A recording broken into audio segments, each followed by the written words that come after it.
Immediate financial help for people who lost homes in the fire. Today we learned how much has been raised, thank you, and how people can access that help.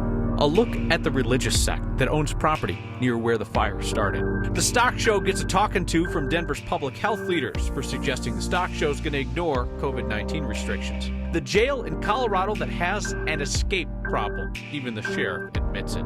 And signing up for your county's opt-in emergency alerts before disaster strikes. We've put together a way to make it so simple you can do it tonight while you're watching next. Millions of dollars in help for wildfire victims in Boulder County is available now. Community Foundation Boulder County announced today that $12 million has been donated by 43,000 people. I should tell you, because you're watching, next viewers make up 1/3 of the individual donors. So heads up, this is about how your money is being used to help our neighbors in Superior and Louisville. Marshall Zellinger's up there for us tonight. And Marshall, almost half of that money generously donated is going to be distributed starting now.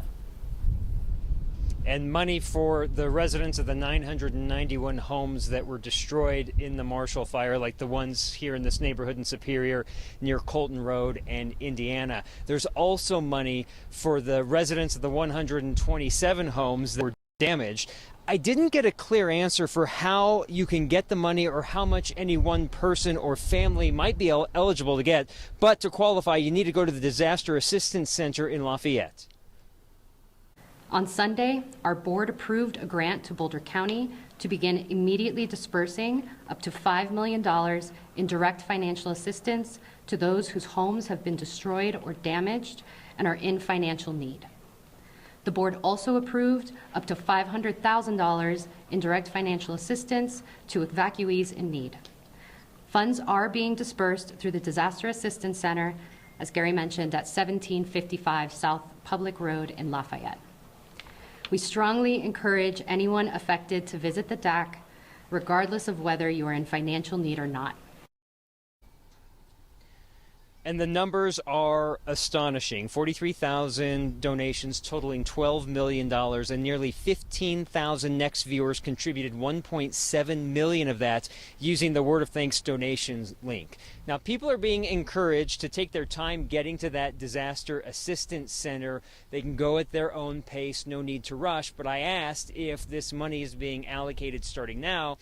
Do people need to get there? And I was told this $5 million is just the start, and again, not to rush to get to the Disaster Assistance Center. And Kyle, there will be an advisory board made up of people from Superior and Louisville to help dictate how the remainder of that money and additional money gets spent, but they'll make those recommendations to the Boulder County Wildfire Fund and the advisory board of the Community Foundation.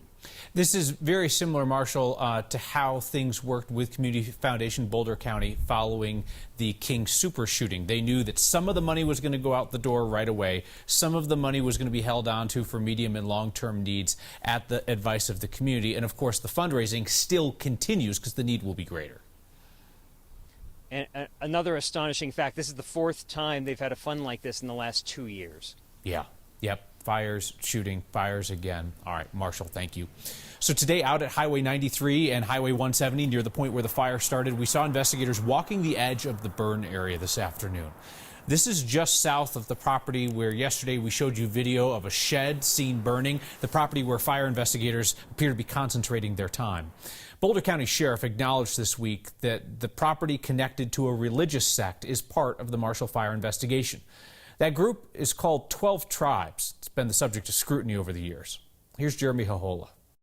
You may have seen or even dined at the Yellow Deli on Pearl Street in Boulder. It's one of more than 20 locations around the world operated by 12 Tribes, a religious sect with 3,000 members globally.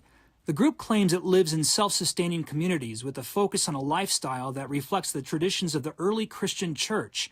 Some members live just south of Boulder, right where this video was shot by witnesses on the day the Marshall fire exploded. Boulder Sheriff Joe Pelly acknowledged this property connected to the group is part of the investigation into how the fire started. To be clear, 12 Tribes in Boulder has not been criminally implicated in the Marshall fire. I found a sign at the Yellow Deli saying it's closed because of the fire, but a man answered the door and wouldn't comment. He referred me to the sheriff's department. But former members say behind closed doors, they tear families apart. 12 Tribes has been the focus of media and law enforcement scrutiny over its 50-year history. It's been called a cult by the Southern Poverty Law Center. Former members have come forward making allegations of child labor violations. We are unaware of any criminal allegations against the group in Boulder.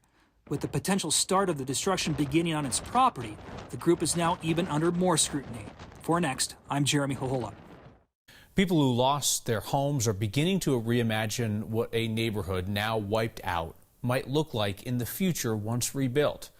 One example is down in Colorado Springs, where a suburban neighborhood burned in the Boulder Canyon fire.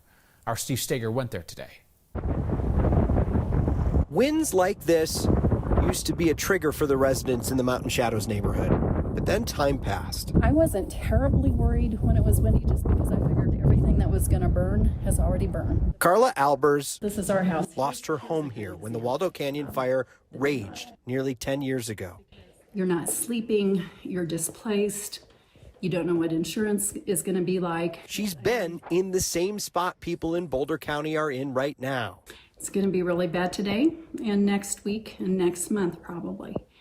And in a couple months. Gives me chills again. Eddie Hurt's been there too, but in a different way. Our house didn't burn down, so we didn't have a choice. We had to come back and, right after the fire, we couldn't sell our house. Nobody wanted to live in this area. It was like an ashtray. You go outside, it smelled terrible. You don't want your kids to play outside because of the pollution.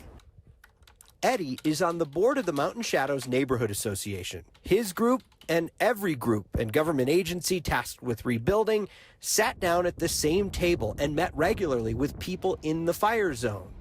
It helped. I want people to know it's not hopeless. Our first, in Colorado Springs here at the Boulder Canyon fire, they issued the very first rebuilding permit less than 30 days after the fire.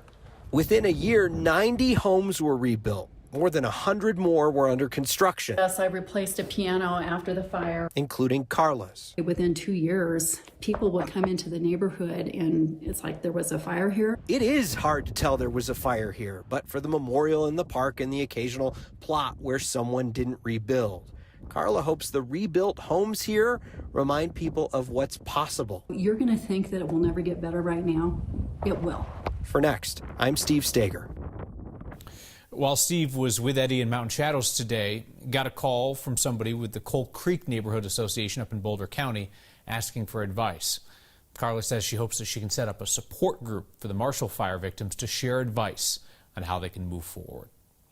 So the Middle Fork fire kind of got lost because of all the destruction of the Marshall Fire, which was burning at the same time last Thursday. And a couple of Next viewers, Thomas and Cinnamon among you, asked whatever happened with that fire near North Foothills Highway and Middle Fork Road. Not much. Thankfully, it laid down quickly and did not burn a single building. The National Western Stock Show Parade has been called off, not because of the surging pandemic, but because it's going to be really cold on Thursday. Organizers said that rustling livestock through the streets might not be safe. People will still be herded into the stock show's indoor venues, where organizers have said that Denver's mask rules would be lightly monitored. That brush-off did not sit well with Denver's public health leaders. We certainly did not authorize that verbiage, and nor did we discuss that language before they put that post out, if you will. Let's be clear on this. Our public health orders apply to all settings, including the upcoming stock show. And in part because of that post, we actually met with the executive leadership at the stock show to make it clear that this is a mandate. And they need to be in compliance. Everybody that attends needs to be in compliance. The head of Denver's public health department, Bob McDonald, says they're going to have people at the stock show just like they do every year. And if they see widespread flaunting of the mask mandate, they intend to follow up with stock show management after they've already had that first talking to. We asked McDonald if he'd feel comfortable going to the stock show given the current state of the pandemic. Yes, I would. But I would also share that I am fully vaccinated and boosted. I would urge extreme caution attending large indoor events like that with people who have not been vaccinated, and even more importantly, or just as important, that have not been boosted. That is not the place to be for people who have not been vaccinated. And this would be the reason why. Ahead of the stock show this weekend, our COVID-19 hospitalizations statewide saw another massive one-day jump. 125 new patients brings us to 1,292 people diagnosed with COVID in Colorado's hospitals. That's up 235 patients from this time last week. We know that not all of them are there for COVID, especially because Omicron's causing less serious cases generally, but it is causing people in the hospital to be dealing with COVID while they fight other health issues. Our positivity rate, tests coming back hot, is still at its highest point at any portion of the pandemic. 24.1% of tests have come back positive over the last 7 days. That is 4 times the positivity rate of a few weeks ago. I want to return now to the issue of emergency alert notifications in our state. You know, all those folks in Boulder County who told us they didn't get notified on their cell phones of the fire because they had not opted into the system. We didn't just want to report that once and kind of move on. So our next team has built a page with the emergency alert signups for every county in the metro area, and we're working to add every single county across Colorado. This does not take long. You can sign up right now, like right while we're talking about it. During the next commercial break, you can do this. So many metro area counties use an opt-in notification system called Code Red. Boulder County uses one called Everbridge. But outside the city of Denver, Denver blankets cell phone notifications by location. Outside Denver, you need to opt in. So I'm serious, like right now, grab your phone. During this next break, you just go to 9news.com/next, all right? On the next section of our website, you're going to see an article about signing up for county emergency alerts. Click there, click on your county, follow the simple directions. You should be able to get this done in a couple of minutes, and then boom, peace of mind the next time disaster strikes. And let me know if it worked or if it didn't work and whether you can get it done before we get back from this break. Remembering creative inspiration lost in the Latino arts community over the last year. It takes time to understand what happened, and also it takes time to accept it. La Plata County's jail is struggling to keep inmates inside it. The sheriff knows how they're getting out, but needs money to plug the hole in the perimeter. And the cat in the chair, they couldn't find it anywhere. Wasn't here, wasn't there. The owners then donated the chair, unaware. Dr. Seuss has nothing on this. Next. I'm hearing from some of you working on those emergency alert opt-ins. Tell us if it's working or if it's not and which county you're in, all right? New Year's resolution for the La Plata County Jail is no more escapes. Good resolution for a jail, right? Especially because they had 2 escapes last year.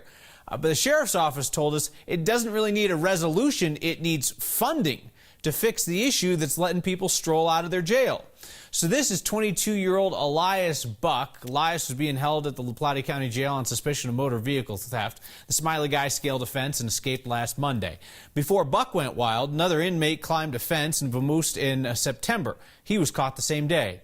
The sheriff's office, in a powerful observation of the obvious, says their fence isn't secure.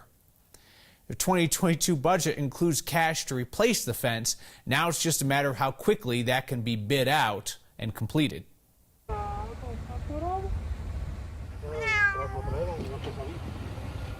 That's Montequilla. He was found inside an old armchair that was donated at the Arc thrift store in Denver on New Year's Eve. The owners intended to donate the chair, not their cat. It seems like Montequilla crawled in there because he was freaked out that the family was moving. They didn't know he was inside the chair when they dropped it off at Arc. He's now back with his owner. Armchair's headed off to a new home and its next cat moving mission. Windy, mild along the Front Range. The high wind warning is canceled out as the winds slowly decrease. A storm's coming in, snow in the high country tonight, followed by snow in Denver tomorrow. High temperatures today, 40s for Denver, 50s down south, 30s up at your favorite ski resort.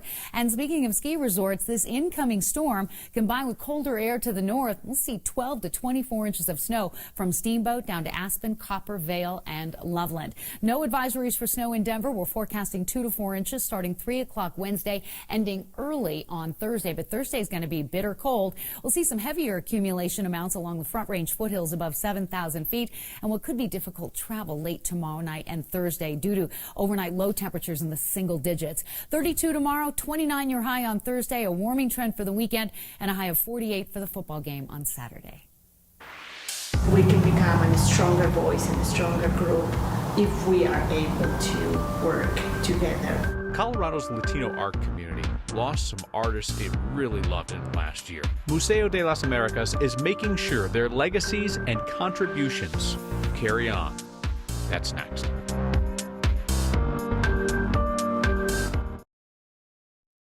We can't allow all of the justified attention on the Marshall fire cause us to forget that there were 5 Coloradans killed senselessly last Monday when a shooter out for revenge went from one tattoo shop to another.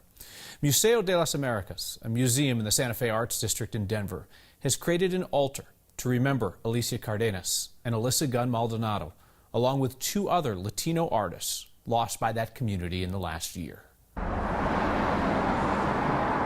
Museo de las Americas is the premier Latin American art museum in the Rocky Mountain region. It has been very hard. We don't expect these happenings. My name is Claudia Moran, and I'm the executive director here at Museo de las Americas. We have an altar that the community created and is honoring Alicia Cardenas and Alicia Gunn Maldonado, as well as Esteban Lucero and Bob Luna. We wanted to honor them both and also include the other artists that we lost in the Latinx, Chicanx art community in the past months. It takes time to understand what happened, and also it takes time to accept it. So we decided to create an altar to heal and to process. She was always willing to help and support.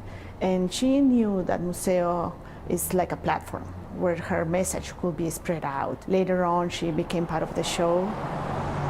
Here we have the piece that Alicia created for this show, Smoking Mirrors, in a museum. I will say this is the last show that she participated in. I hope we continue to protecting her art and her legacy and her voice, how we need to work together and as a community to be united and to understand that these things shouldn't happen. Alicia was supposed to be part of a show at Museo de las Americas in the spring. They plan to find a way to honor her during that event. An Airbnb asked the guests to shovel. They got more than that with video proof of it. Sign up for your county's emergency alerts, and I'll have your feedback next. Our news hasn't been filled with a lot of encouragement lately, which has led the next team to add a new segment. We're calling it Here's Something That's Not Horrible. Cameo has an Airbnb in Centennial. With people staying there for the weekend, they asked if guests wanted to shovel the snow. If not, they'd do it themselves. And they looked on the Ring camera and saw this, a bundled up snowman in the driveway. They got a laugh and thought that you might like to see it too. If you see something that's not horrible, anything that's not horrible, send it to us next at 9news.com or use the hashtag HeyNext on Twitter to get our attention. We also started a little project tonight to encourage people to sign up for their opt-in emergency alerts, their county-by-county alerts throughout the state. We've built a page on 9news.com/next, sorted by county with where you go to sign up. We did not anticipate that so many of you would go that you would crash multiple county sites tonight. We understand that you've crashed the Douglas County site and you have crashed the Jeffco County site. Keep trying. This is important stuff. Christine Wright says she and her hubs are trying to sign up, and the Dougco Code Red system is on its little electronic knees. I thought it was a cute way to say that. Shirley wrote in to say, I really thought I had signed up for those alerts. I decided to sign up as you suggested, and I wasn't registered. That's why you do this. We're going to remind you nightly for a while. We can get a ton of people signed up before the next disaster strikes.